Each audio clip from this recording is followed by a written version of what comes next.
It sounds quite nanny state-ish. No, I don't think that's fair. We're at a situation where a third of our children are leaving primary school not maintaining a healthy weight.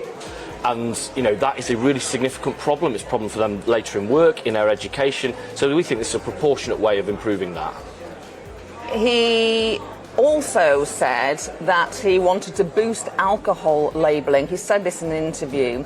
So calories are displayed on cans and bottles to curb boozing. I mean, I'm going to be honest with you, Alex. Tell me how many calories there are in a glass of Chardonnay. I'm still going to drink it. Well, that's possibly true, and I wouldn't have much credibility if I said I was going to run around the receptions tonight nicking beer out of people's hands. What this is about is informed choice. So knowing what is going into those products, because more and more people are conscious about that in helping themselves maintain a healthy weight. So let's give them the information. As I say, we're not taking it out of their hands, we're just helping them make that judgment as adults. What was Jonathan's and your part of the team, what's the big message on the NHS from Jonathan's speech today?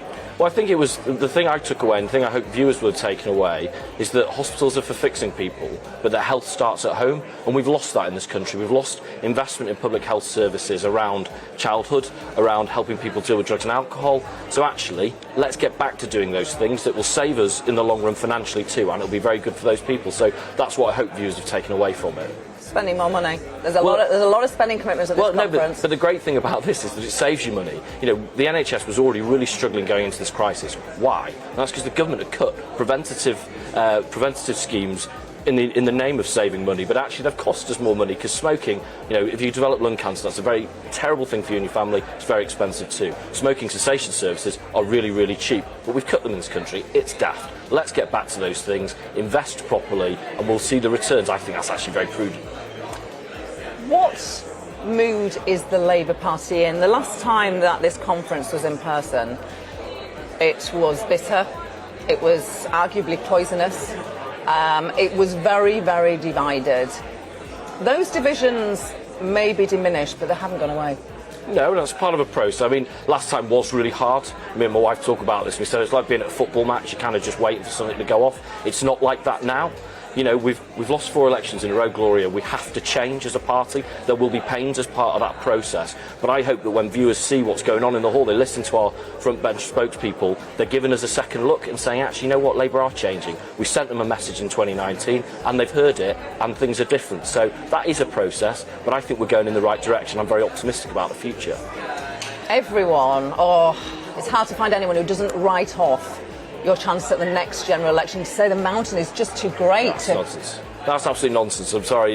You look at the challenges we face as a country, some of the worst response to COVID. We've got people queuing up for petrol. We've got food shortages coming at Christmas. You're telling me that we're not ready for change in this country? I think we're ready for change. What people need to see from Labour is a credible alternative that they trust. And I hope this week they've started to see us set that out. And if we can convince them, of course we can win the next general election. Absolutely.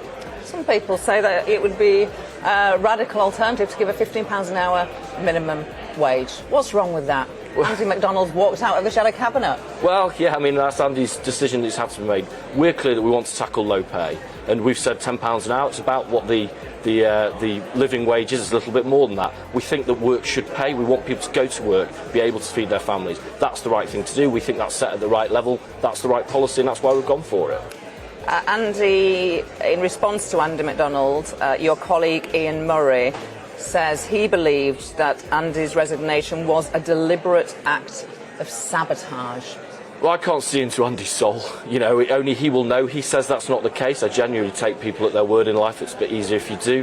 What I do know is it's not helpful. As I say, the most important thing for us as a Labour Party is to get people, especially your viewers, to take a second look at us. People who might have voted Labour in the past but don't now, or, never have, to say, actually, you know what? These are Labour's policies. Actually, that does speak to my life. They do get it. And so anything that distracts from that is really, really unwelcome. So, I'm sad it happened. I wish it hadn't. You are a city MP, but you are surrounded by lots of former Labour seats, the Red Wall, all those Nottinghamshire former coalfields. Do you really think that you are making progress in those red wall seats? Do you really think people are willing to give you a hearing after they felt so disrespected over Brexit? Well, you know as well as I do, I knock a lot of doors in Ashfield, in Sherwood, Mansfield, North East Derbyshire.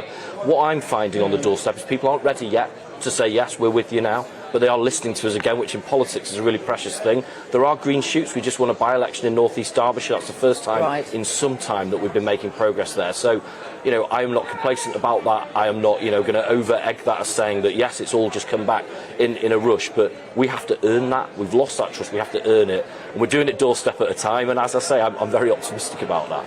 And what are you hoping Keir Starmer says tomorrow? His big speech. Well, I mean, the last thing I'm going to do is try and prejudge Keir or start revealing the policies ahead of time, because I don't think he'd like to.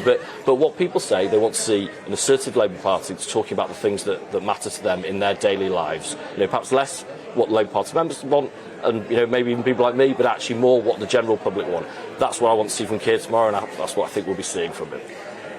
Do you think it's unfair when people say he's too boring, too dull? I mean, he is a bit boring, isn't he? Well, I don't think that's fair. I mean, he's a serious guy. The guy was the top prosecutor in this country. It's a serious job. So, funnily enough, he takes this really seriously too. We've had, he's been leader not quite 18 months, the entire time during a global pandemic. So, funnily enough, he's not been making rah-rah political speeches. So, actually, that's not what the country needed or wanted from their opposition. They wanted us to be part of that process of tackling this horrible pandemic. So, actually, I don't think he's boring. I know certainly personally he's not. So, actually, I think we'll start to see, tomorrow's his first leadership speech, come on. So I think people start to see the real him, and I know when they do, they'll really like him. And let's face it, it's him or Boris Johnson. And I think when people get that choice, I think they'll go for Keir myself. OK, so you're not going to give me too much of a preview, totally get that. But I think we can both guarantee that he won't be calling the Tories scum. No, it's generally not in his nature to do that, no. Do you ever call the Tories scum? No, you know me, I'm not a name caller. I just don't like it. And I don't like it when people call me names. I don't call others names. So it's just not my thing. So it's at lunchtime tomorrow is the big speech. Everyone, lots of Labour MPs down here. If you remember, you came in 2017. Yeah. I mean, it's hard for people to imagine, for viewers to get this, but that was a time when it was difficult for Labour MPs even to be welcome on conference floor. At that last in-person conference, it was so divided and bitter that Labour MPs even didn't feel welcome here today. Well, I mean, I don't think that was the universal experience, but it certainly was the case for some, and that's awful. It's been wonderful to see Louise Ellman rejoining the Labour Party. I think that's a sign that actually, some of those people that we did lost do think this is a place to be again. I would never want that to be anybody's experience, but what I can tell people now is, 2021 in Brighton today, it's very different. And are we there yet? No, not entirely. That's why Keir's on this process. Will there be growing pains? Will people have their feelings hurt perhaps along the way, as we've seen with Andy? Yes, that will happen. But that's part of the process of changing and being a party that people can vote for again. So that's what we have to do. To be fair, I did go into the conference hall during the anti-Semitism debate, and I just wanted to test the temperature there. And as a sign that there is change happening here, there was a delegate who got up and said from the podium, he said, let's try and be kind to each other. And he got an ovation. And anyone watching would think, does that need to be said at a political conference? But I don't think you would have said that and got an ovation if you'd have said that 2 years ago. People were loving the inviting. Well, exactly, and I don't think it's great at all. We need more kindness and decency in politics, in all aspects of life. Certainly social media and whatever. So we should start with that here, and I'm glad that that's the case.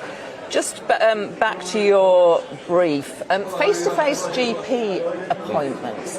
Is that coming through? We read about it in the media. Is it coming through your casework now? Is the fact that people cannot get a face-to-face GP appointment? Only a little. I mean, I think we have to be very careful. It feels like at the moment, and Prime Minister and Health Secretary have both done this, it's a bit open season on GPs, and I think that's really cruel. They've seen more people than ever during this pandemic. They have had to change their model sometimes, but it is still very clear. If you want a face-to-face appointment with your GP, that's what you'll get. It won't be, call us or do digital if that doesn't suit you. So I think we have to be a little bit careful of that. It does happen from time to time, but actually when you raise it with them, it gets resolved. So I wouldn't want to overplay that. And just going back, to the public health message. The government have done some stuff here, haven't they? Last July, they unveiled plans to ban unhealthy buy one get one free deals, bolster calorie labelling on restaurant menus, and ban junk food adverts before the 9 p.m. watershed. So they've done okay. Well, look, we've supported them in those things. You know, when they do things like that are good things, we will always give our support. We won't play opposition for opposition's sake. What I would say is, though, all of that gets knocked into a cocked hat by taking 20 quid a week out of some of the poorest families in this country's pockets through the cut to universal credit, and that, you know, the reality is that will push people into unhealthy options. So the government talk about tackling obesity, but they don't really do it, and that's why it needs to be much better. Alex Norris, Shadow Health Minister. You've been very generous with your time.